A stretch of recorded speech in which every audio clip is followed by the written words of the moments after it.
Associate Professor Jason Byrne, urban planner from the School of Environment at Griffith University, here for the Urban Squeeze. Wanted to talk about waste today, and we thought Neil's piece of crap was probably as good a place to start as any.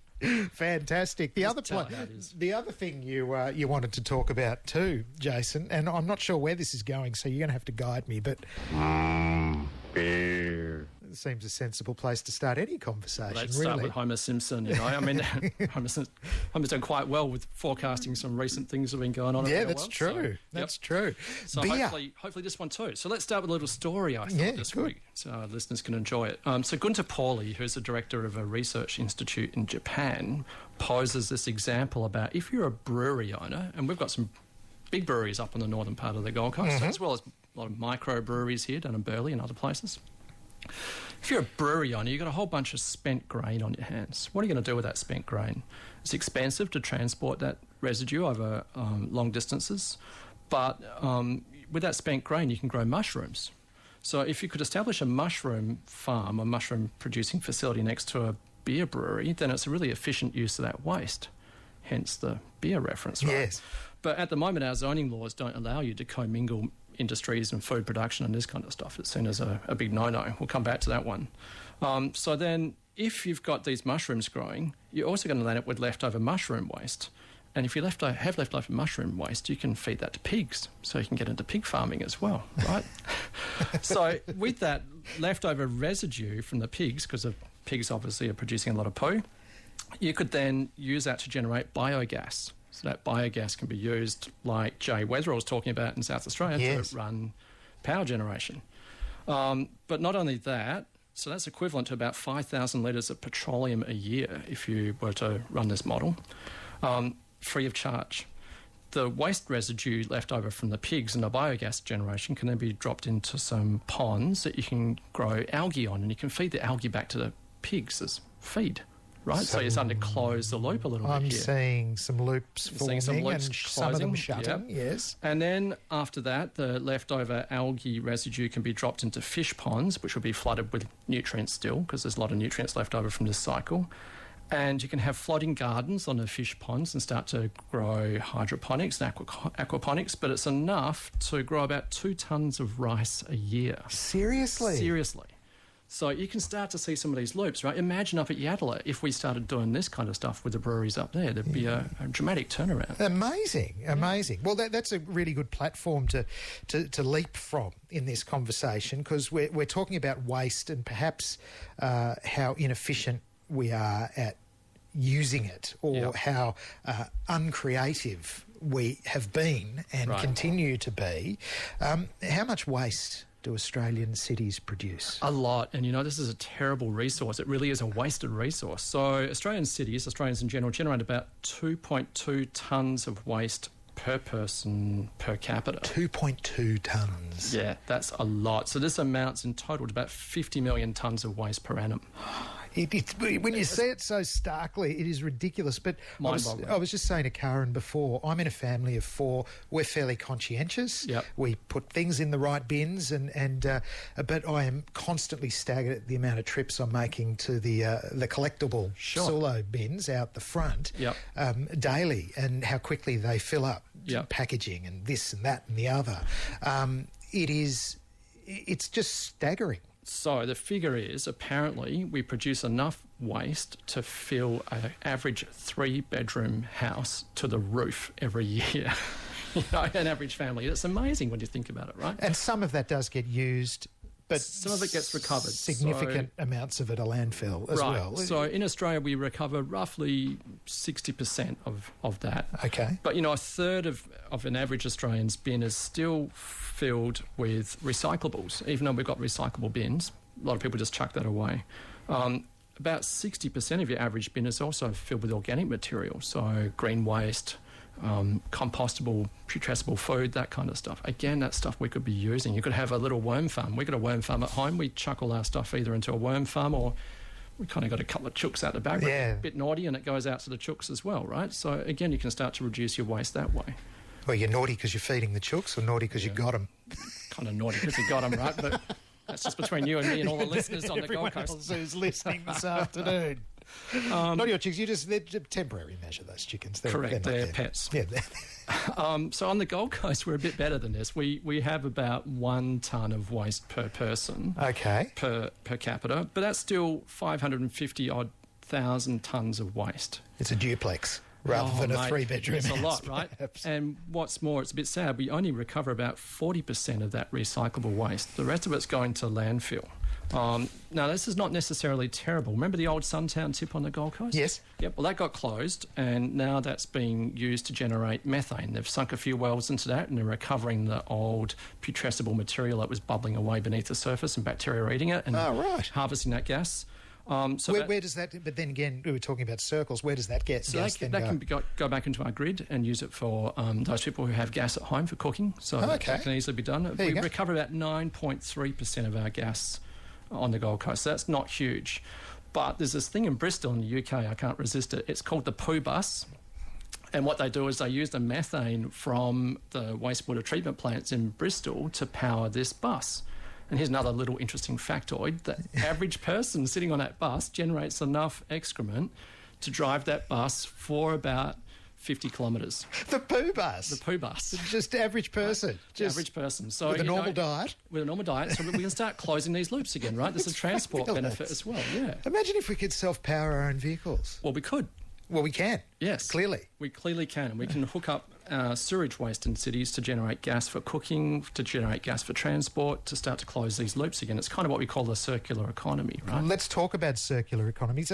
Jason Byrne is an associate professor and urban planner, School of Environment, Griffith University. We've been talking about loops and circles, that some are almost closed, some are closed, but this idea of a circular economy, can you explain what that means? Right. So in the technical terms, we call it dematerialisation and decarbonisation. It sounds like the Invisible Man or something. Yes. Really what it is it's about starting to reduce the amount of stuff we consume. So, for example, the Jack Johnson song, can we reduce, repair, reuse, recycle, recover, re-engineer, right? A lot of R's in there, but there's ways of treating our products so that we don't generate as much waste in the first place. Like, imagine you're at home again, right? Mm-hmm. You've bought this new thing. It's a TV. It's come in a huge box. It's got a whole heap of styrofoam packaging around it. There's a lot of waste there. Imagine if we could engineer that in a way where you don't actually need to replace your TV all the time. You can still use the outside of the TV, remove some circuit boards or something and upgrade. Yep. So then that's way less waste. At the moment, e-waste is sent offshore, a lot of it from Australia, and...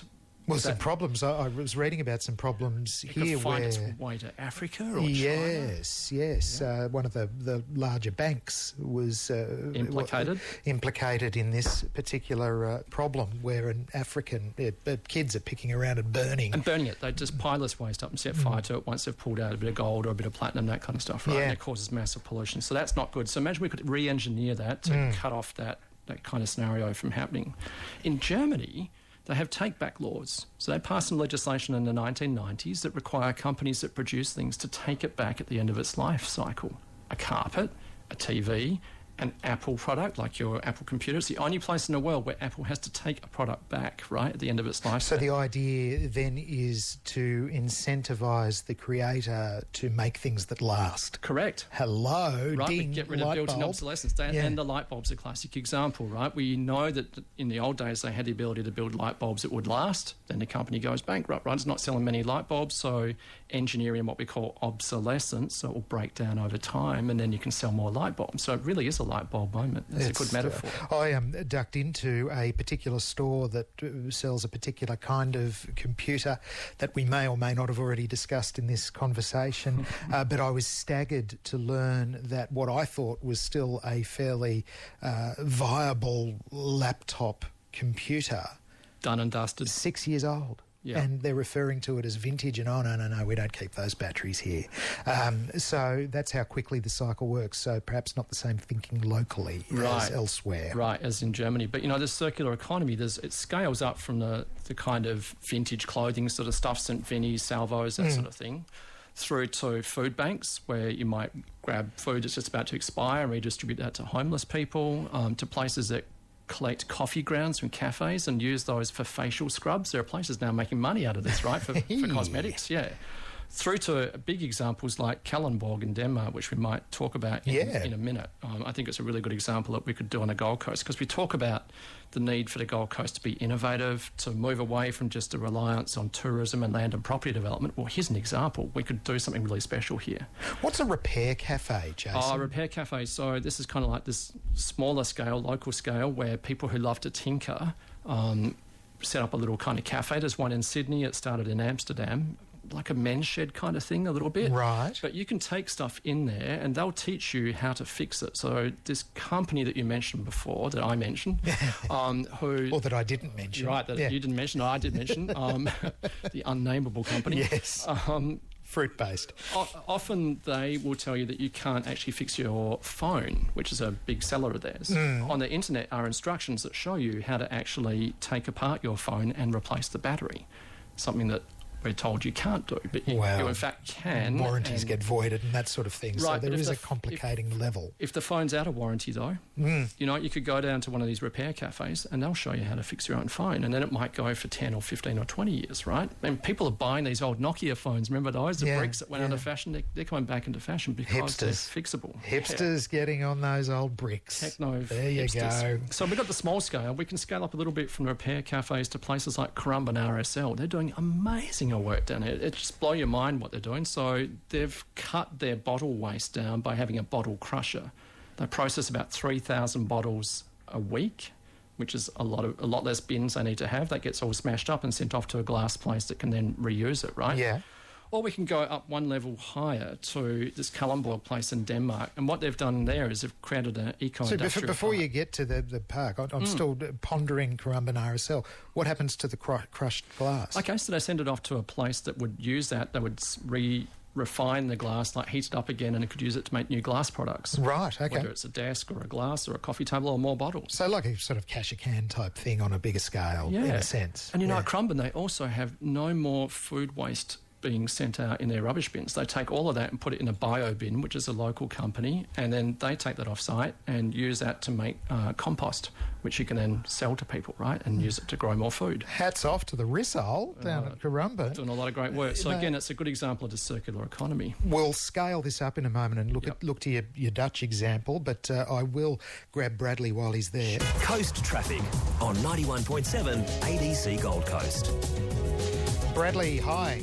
Yeah, good afternoon, Matt. One crash through Port, unfortunately, at Robina, Christine Avenue and Scottsdale Drive. That's literally just happened now. The M1 northbound's been slow through Eleanora and southbound from Robina to Palm Beach. And plenty of traffic through Mollendina this afternoon. Olsen Avenue southbound settled down a little bit. Still quite heavy for that northbound run, though, on Currumbin Road. And busy both ways on Southport and Nerang Road. And it's been steady on Gooding Drive westbound through Carrara. We are seeing quite a busy run, though, on Smith Street outbound towards the M1 at Gaben. I'm Brad. More traffic before 5, 91.7 ABC Gold Coast. Thank you very much, Brad. Do stay tuned. I will play that cue to call for Titans tickets before too long. 1300 903 917 when you hear it. I'm with Associate Professor Jason Byrne from Griffith University, Urban Squeeze, talking about waste management, efficient mechanisms to do creative things with waste. We were just talking about the Currumbin RSL example locally, but scaling it up and looking at Kalundborg, I believe it is, in Holland. Yes, actually in Denmark. In Denmark, sorry. Yep. So, our Mayor, Tom Tate, has thrown down the challenge to business, saying we're open for business on a Gold Coast. Let's innovate. Let's do stuff that's a bit different and grow this beautiful city of ours. Well, we can look at the Dutch for an example the Danish. Got me sidetracked. The Danish for an example about how we could do this on the Gold Coast. So in Kalundborg, they've got an oil refinery, a coal-fired power plant, a pharmaceutical plant. They've also got agricultural land nearby. They've got hydroponics with growing fish and a gyprock plasterboard factory that are all linked together. So the waste material output from one of these industries becomes the input raw material for another industry. So, for example, you can take the heat that's coming out of the oil refinery or the power station and use that to heat water for surrounding houses, right? So that saves a lot of money and a lot of electricity. But the gyprock plasterboard factory takes the fly ash from the power station and uses that to make plasterboard. We've also got the example where the pharmaceutical receives sludge and uses that to create new perfumes and pharmaceutical products and that kind of stuff. From sludge. From sludge, and then their Who would have waste thought? goes to agricultural land for growing food. So we could do that easily on the Gold Coast. Yeah, you just need space and motivation, I guess. Motivation, bringing the right industries together. So there's this idea that's been kicked around of like a Chicago Board of Trade kind of equivalent, where we would virtually put up all the waste materials that industries are generating on the Gold Coast, and then they could bid for each other's waste and use that as a cheaper raw material input. We start to close these loops. Amazing. Yeah. Jason Byrne with me. Where do planners come into this? I suspect you're just starting to steer us in that direction now in terms of encouraging matchable industries to exist together. Right, so planners, and this is a broader scale environmental planner, not just your regular land use planner, but we can start to look at these material flows in the broader economy and start to pair industries up with each other that might work better. That's something that planners could do. But the traditional land use planning, we've got concerns about industries. Often they create noise, often they create odours. They might be seen as an undesirable place because of fugitive emissions or waste that comes out of those industries. So what planners can begin to do is, instead of seeing these as bad things, if we think of them as a kind of industrial ecology and bring together these compatible industries, we might be able to, for example, grow food next to light industrial areas or heavier industrial areas. So back to Yatala, that example we started with beer, we could see the growing of mushrooms up there. It all right? comes back to beer. We could see the production of compost. We could see food being grown and fish farming and these kind of things occurring, which dramatically lowers this kind of mind-boggling figure of waste that we generate each year. It's been an interesting week watching federal and state governments. I'm talking about our federal government and now the South Australian government kind of at each other. Right, in a and big way. this sort of tipping point, if you like, where renewable energy or alternative energy streams are now kind of economically viable all of a sudden, and it's all spilling over and different ideas are being floated around, and it's all happening at a rate of knots. Now, we thought that there would be this scaling issue where things got to a point where the discussion became tangible, if you like. What about from a planning perspective and some of these waste management ideas that you're speaking of? Some of them are happening elsewhere. We've spoken about micro level at Currumbin, for instance. But what about on a grand scale? Where is the leadership locally on this kind of stuff? That's a great question, a really difficult question too. So if we look at Jay Weatherill and what he did this week, he committed to a gas-fired power station for South Australia. Now, the first thing I did was scratch my head and go, that's a bit of a stupid thing to do. You know, price of gas is very high in Australia. We're kind of getting done over for that. But the very next thought that came through my mind was back to the poo bus, the Bristol poo bus, because if we're generating this much poo out of our cities, and at the moment it's been flushed away as a waste, if we harness that and use it to generate biogas, that's an input straight to that power station. We could be running that power station effectively for free. So why don't we do that on the Gold Coast? We're starting to experiment with some of the wastewater treatment plants here, but we could definitely scale it up. I think it's really a matter of bureaucracies being a little bit resistant, a little bit cautious, a bit concerned. But if, like the Mayor's saying, if we want to be true innovators and true leaders, it's time to step up, and maybe we could do this on the Gold Coast quite readily. And it's not like it's unprecedented. No, it's happening elsewhere. It's happening elsewhere. Why not lead the way? Why not here? We could be the green city, right? Wouldn't it be good? The green gold. The green and gold. Green and gold coast. I'm saying, hey, there's Commonwealth Games opportunities here as well. Make it happen. Working for me, Matt. Jason, great to see you again. Good to see you too. Thank Interesting chat. Associate Professor Jason Byrne with me, urban planner from the School of Environment at Griffith University.